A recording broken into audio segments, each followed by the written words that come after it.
mensageiros, que é a prece de Ismália. Para quem não estava aqui semana passada, só puxando um gancho, o André e o Vicente, eles estão trabalhando junto aos irmãos, né, que eles denominam como unificados, que estão aí no processo de recuperação. E o capítulo termina com o Aniceto convidando-os a se reunir junto do grupo, né, no centro do galpão, né, do salão que eles estão trabalhando, porque é chegado o momento da prece. Eles deveriam cooperar na oração da Ismália. E aí, quando o André e o Vicente eles se reúnem, eles reparam que, além deles, um pequeno grupo só está reunido no centro do ambiente que eles estão. A Ismália, que é ali, né, na hierarquia, a pessoa de evolução, né, mais alta, de grau mais elevado, está com algumas senhoras que a acompanham, eles três, o Alfredo e alguns outros irmãos. Porém, eles percebem que quando o Alfredo faz um sinal, todos aqueles que trabalham ali, todos os irmãos que cooperam com a tarefa, eles, numa atitude respeitosa, eles se levantam. Eles não saem dos seus lugares, mas eles se levantam próximo aos irmãos que eles estão cuidando ali naquele momento e se preparam todos para essa atitude de cooperação com a oração. O Alfredo pede que eles apaguem todas as luzes artificiais. O André não explica o porquê dessa razão. Ele só comenta que é na hora que o sol está se pondo, então fica no céu aquele tom meio laranja, meio, né, meio avermelhado assim. E aí eles estão ali reunidos para esse momento. O Aniceto diz, o André ainda comenta que ele, como se ele cedesse a prece para a Ismália, mas na verdade aquela é a tarefa da Ismália. Então não há ali é uma coisa naturalmente que está acontecendo. E aí a Ismália começa a fazer a oração e todos eles estão ali reunidos ao ouvi-la, né? E o André relata o quanto que as palavras dela começam a energizar cada um deles. Ele começa a sentir uma vibração no corpo mesmo, uma energia, né? uma emoção muito grande no coração. E a prece que a Ismália faz é em benefício dos irmãos que estão unificados.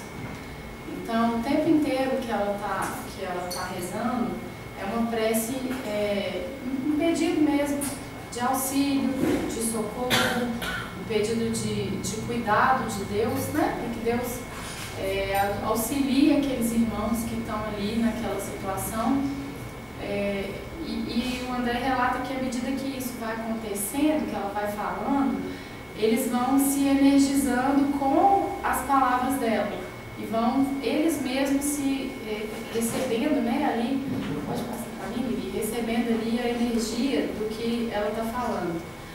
E aí ele fala que quando ela faz uma pequena pausa e ele olha para ela está transfigurada, é a palavra que ele usa no livro.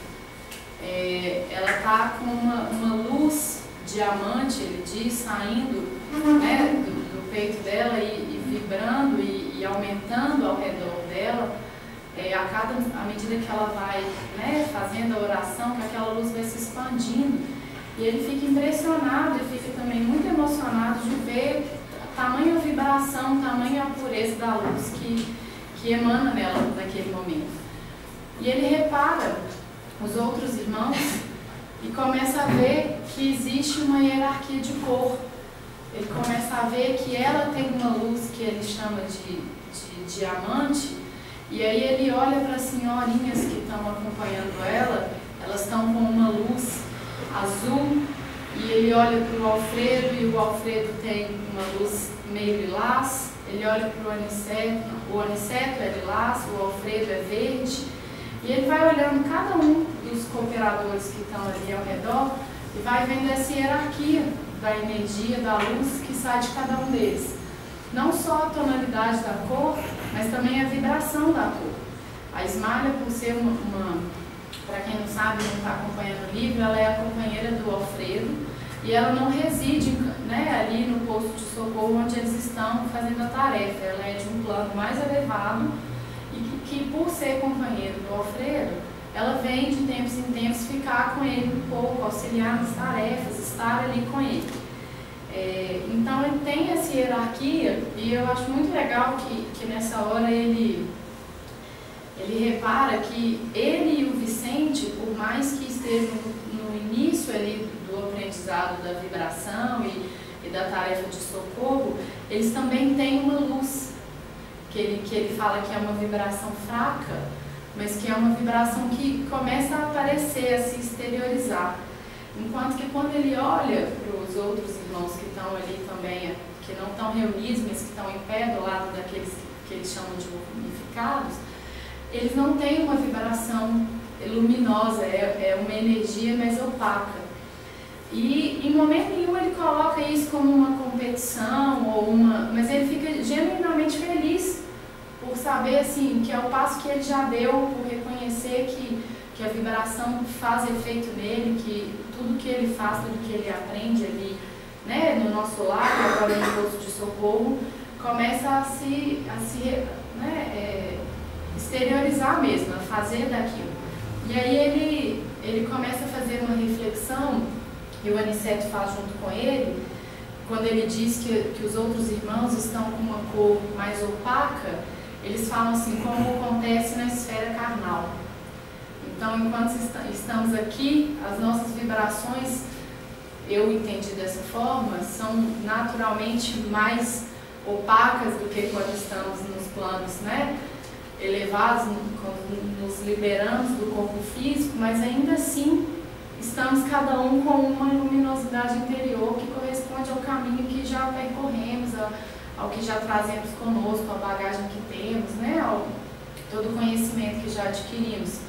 Por mais que a gente não lembre quando encarna, a gente vem com tudo aquilo dentro da alma e a gente tem meio de acessar um pedacinho que seja como que a gente trabalha aqui.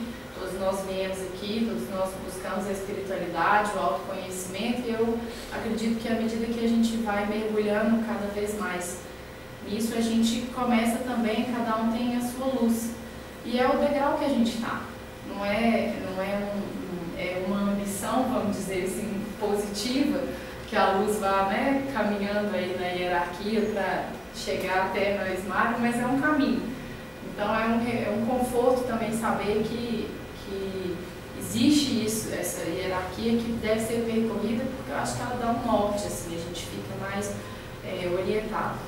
E aí a Ismália recomeça a prece, o André volta a se concentrar nas palavras dela, e aí quando ela está fazendo a outra parte da oração, é uma oração muito intensa, em que ela pede, em que ela, em certos momentos, ela até justifica a Deus que aqueles que estão ali reunidos muitas vezes falharam por falta de conhecimento, de preparação. Não é em nenhum momento uma prece punitiva ou uma prece depreciativa, muito pelo contrário, ela quer enaltecer o coração daqueles que estão ali, rogando ao Pai mesmo que seja misericordioso mais uma vez em toda a sua amplitude para auxiliar aqueles que estão ali.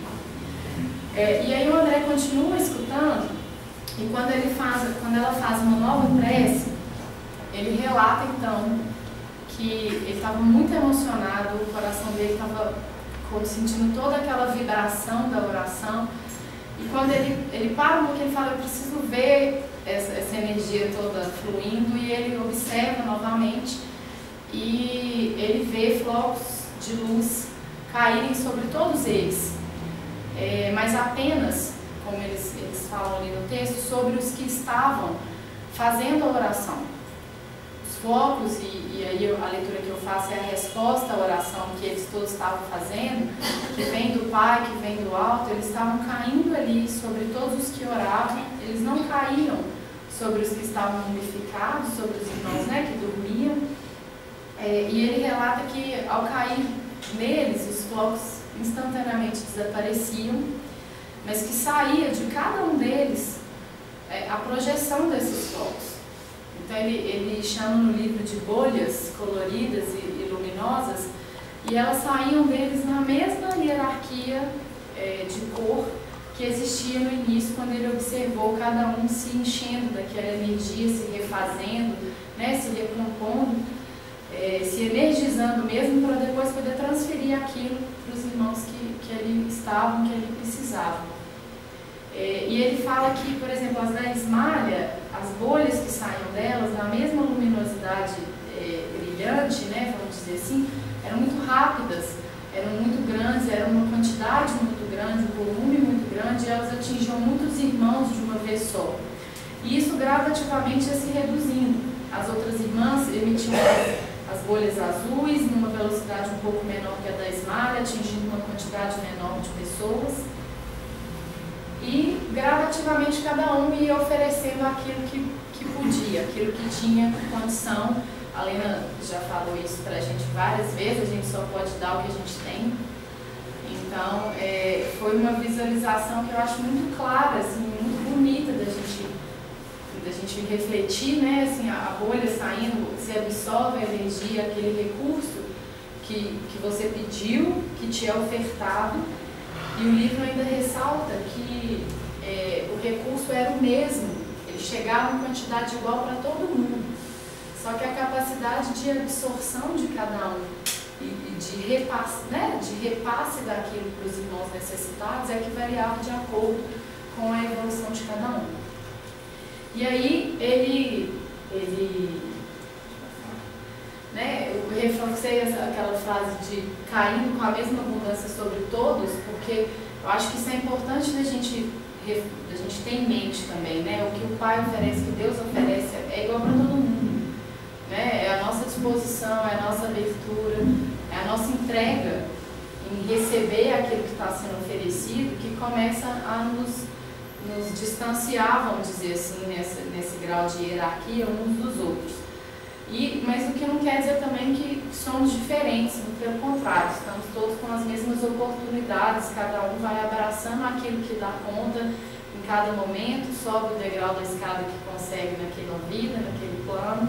E a partir daí vai, né, fazendo seu trabalho, fazendo sua tarefa e oferecendo cada vez mais.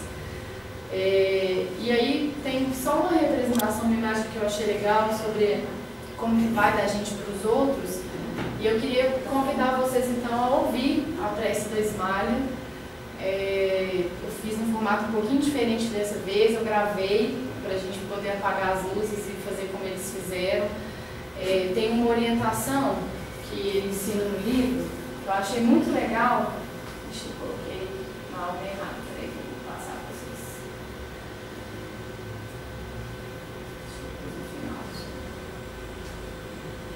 Que ele fala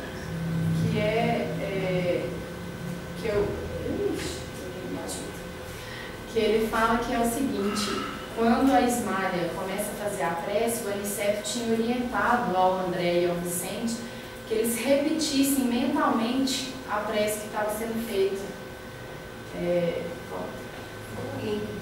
Aí, nossa, vai chegar lá. Então ele fala aqui: repetir em pensamento cada expressão a fim de imprimir o máximo ritmo e harmonia ao verbo, ao som e à ideia numa só vibração. E eu achei isso muito legal, porque eu particularmente nunca tinha feito dessa forma. Quando a gente faz a prece aqui, eu concentro no que a pessoa está falando, eu quero sentir a energia daquilo que ela está colocando, daquilo que ela está pedindo, mas eu nunca tinha repetido mentalmente junto com ela, no intuito de reforçar a oração, de reforçar o pedido. E eu achei um aprendizado legal, assim, né? Não sei se cada um vai sentir que ajuda, que atrapalha, que é melhor, que é pior desse jeito, mas ele fala exatamente assim no livro, para imprimir o máximo de harmonia numa só vibração. E eu achei legal, então eu achei melhor gravar, porque eu também quero participar desse momento com vocês. E aí no final, depois que faz, né, depois que eles falam, eu vou passar para vocês, mas deixa eu só fechar aqui um pouquinho antes. O Aniceto, então, vendo que o André está assustado, né? Que ele está olhando tudo aquilo bem maravilhado, mas ao mesmo tempo sem entender um pouco, ele diz: na prece encontramos a produção avançada de elementos força. eles chegam da providência em quantidade igual para todos os que se deem ao trabalho divino da intercessão.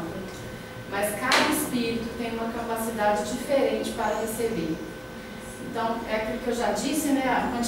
Vem o elemento força, que é a expressão que eles usam, em quantidade igual para todo mundo que se dispõe.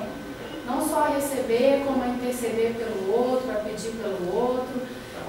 Mas cada um consegue entregar de uma maneira diferente. E aí ele termina. Essa capacidade é a conquista individual para o mais alto.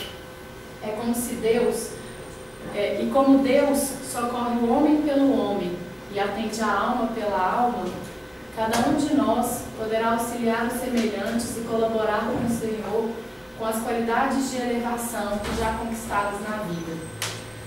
E eu grifei aquela frase ali, porque o tempo inteiro o livro diz que a oração chega até o Pai, quem recebe o elemento força, quem recebe o recurso, é quem fez a oração, não é a pessoa que está sendo, né? Estavam orando pelos irmãos mumificados, mas quem recebe é quem fez a oração. E é quem fez a oração que transmite aquele recurso que foi recebido a quem precisa. Seja a pessoa que foi naquele exato momento alvo, né, da sua prece, seja uma pessoa que está do seu lado naquele momento que também vai receber daquela energia que você está disponibilizando através da sua oração.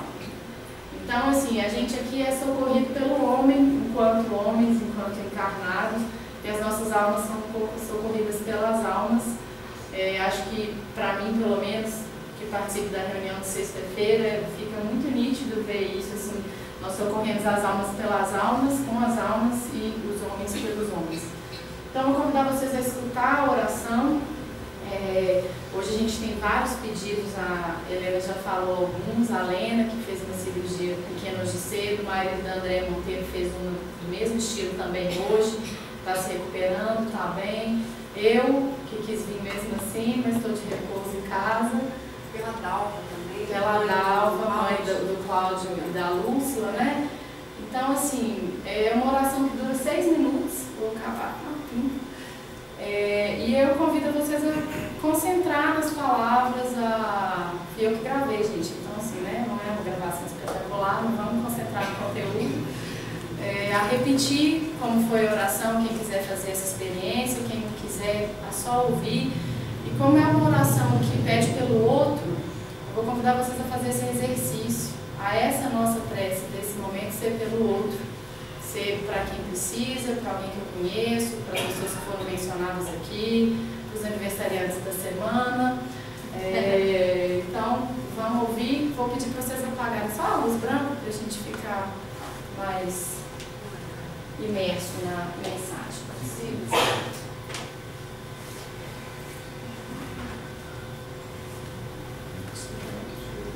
Dignai-vos assistir os nossos humildes tutelados, enviando-nos a luz de vossas bênçãos, Senhor. Dignai-vos assistir os nossos humildes tutelados, enviando-nos a luz de vossas bênçãos santificantes. Aqui estamos, prontos para executar vossa vontade, sinceramente dispostos a secundar vossos altos desígnios. Conosco, Pai, reúnem-se os irmãos que ainda dormem, anestesiados pela negação espiritual a que se entregaram no mundo. Despertai-os, Senhor, se é de vossos desígnios sábios e misericordiosos. Despertai-os do sono doloroso e infeliz. Acordai-os para a responsabilidade, para a noção dos deveres justos. Magnânimo Rei, apiedai-vos de vossos súditos sofredores. Criador compassivo, levantai as vossas criaturas caídas. Pai justo, desculpai vossos filhos desaventurados. Permiti caia o orvalho de vosso amor infinito sobre o nosso modesto posto de socorro. Seja feita a vossa vontade acima da nossa, Mas se é possível, Senhor, deixai que os nossos doentes recebam um raio vivificante do sol da vossa bondade. Temos ao nosso lado, Senhor, infortunadas mães que não souberam descobrir o sentido sublime da fé, resvelando imprudentemente nos despenhadeiros da indiferença criminosa. Pais que não conseguiram ultrapassar a materialidade no curso da existência humana, incapazes de ver a formosa missão que lhes confiastes. Cônjuges desaventurados pela incompreensão de vossas leis augustas e generosas. Jovens que se entregaram de corpo e alma aos alvitres da ilusão. Muitos deles atolaram-se no pantanal do crime, agravando débitos dolorosos.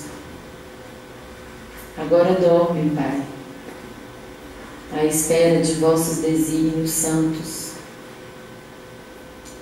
Sabemos, contudo, Senhor, que este sono não traduz repouso do pensamento. Quase todos os nossos exilados são vítimas de terríveis pesadelos, por terem olvidado no mundo material os vossos mandamentos de amor e sabedoria. Sob a imobilidade aparente, movimenta-se-lhes o espírito, entre aflições angustiosas que por vezes não podemos sondar. São eles, Pai, vossos filhos transviados e vossos companheiros de luta, necessitados de vossa mão paternal para o caminho. Quase todos se desviaram da senda reta pelas sugestões da ignorância que, como a aranha gigantesca dos círculos carnais, tece os fios da miséria, enredando destinos e corações. Deprecando vossa misericórdia para eles, rogamos igualmente para nós a verdadeira noção da fraternidade universal. Ensinai-nos a transpor as fronteiras de separação, para que vejamos em cada infeliz o irmão necessitado do nosso entendimento. Ajudai-nos a compreensão, a fim de que venhamos a perder todo impulso de acusação nas estradas da vida. Ensinai-nos a amar como Jesus nos amou. Também nós, Senhor, que aqui vos rogamos, fomos leprosos espirituais, cegos do entendimento, paralíticos da vontade, filhos pródigos do vosso amor. Também nós já dormimos em tempos idos, nos postos de socorro da vossa misericórdia. Somos simples devedores, ansiosos de resgatar imensos débitos. Sabemos que vossa bondade nunca falha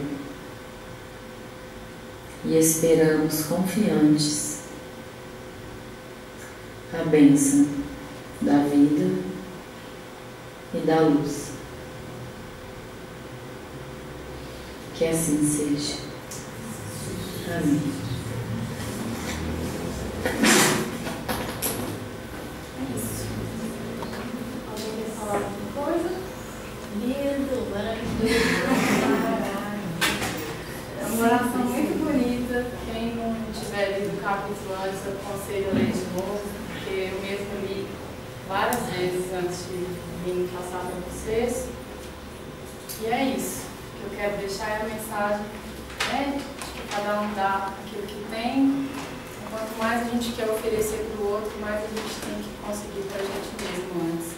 Mas a gente tem que se manter firme no caminho, né, de continuar a nossa própria evolução, o nosso próprio desenvolvimento espiritual, nosso autoconhecimento, que a gente possa ajudar aqueles que a gente, né, gostaria, que a gente ama, que a gente cuida. E beijo para vocês até semana que vem.